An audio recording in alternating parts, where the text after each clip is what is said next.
This is truly impressive, and the European Union is a place that needs the message of economic freedom. So I'm deeply honored to be here, deeply honored by your invitation, and I want to thank Olympus for doing a marvelous job and his team in organizing it, and Mike for coming. Last night I took the red eye here from Toronto. Previous night I took the red eye from Santiago to Toronto, so 2 red eyes in a row. Normally the panelists may have to worry about the audience falling asleep. Today the panelists have to worry about the moderator falling asleep. I want to say something very quickly, and I apologize for going a touch outside the moderator's correct role, but I want to say something very quickly about the importance of economic freedom in a non-economic sense. We always think of economic freedom as being important in generating prosperity and jobs and growth, and that is very true. A century of experience shows that, but economic freedom actually changes the dynamics of a society. Without economic freedom, whoever holds power also controls the economy.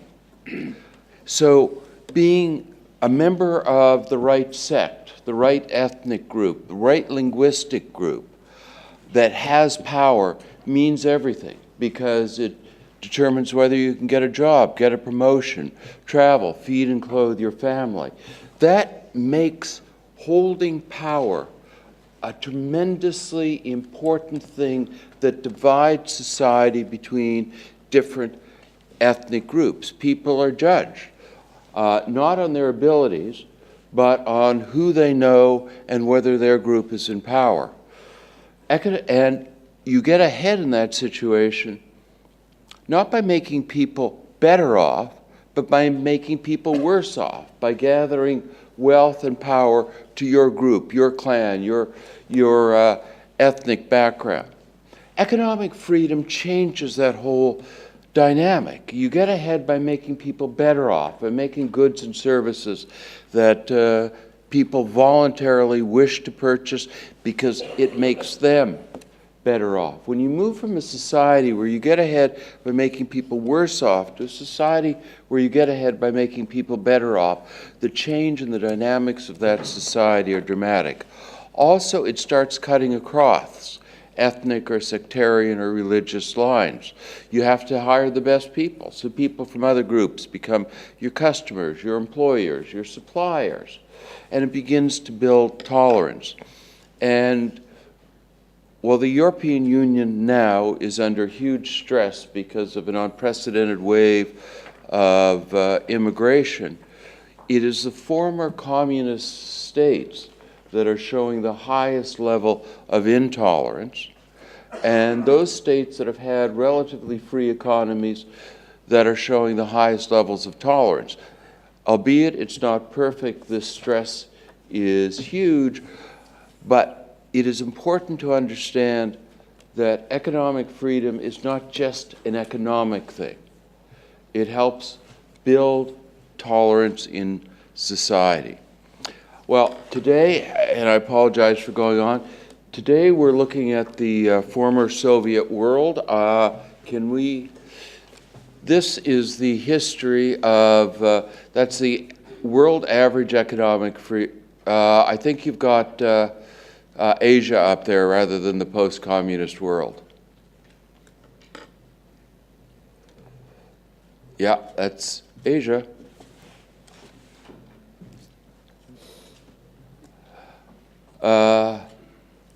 Do you have the post-communist world? Hopefully we'll get this sorted out in a second.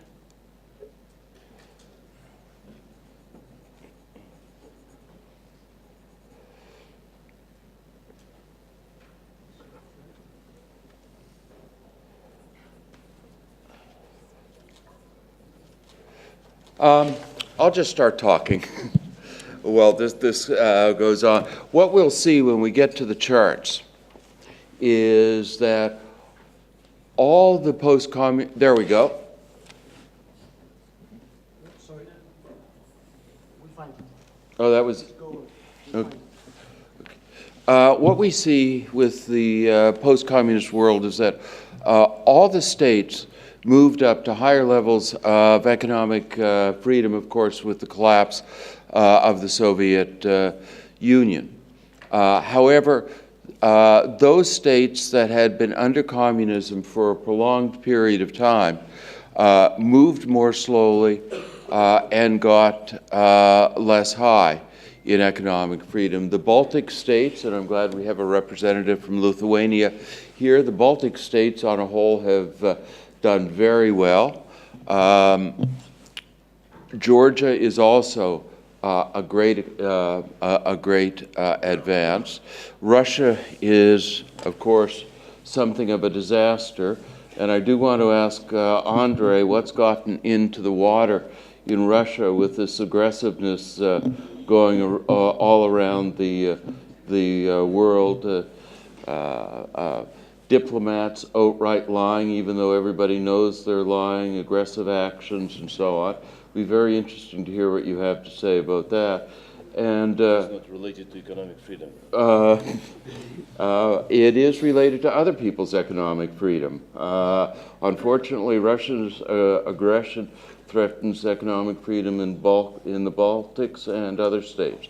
And I want to find out from Georgia, is it really true? I mean, our research shows that reforming the rule of law and ending corruption is the most difficult challenge that any country faces.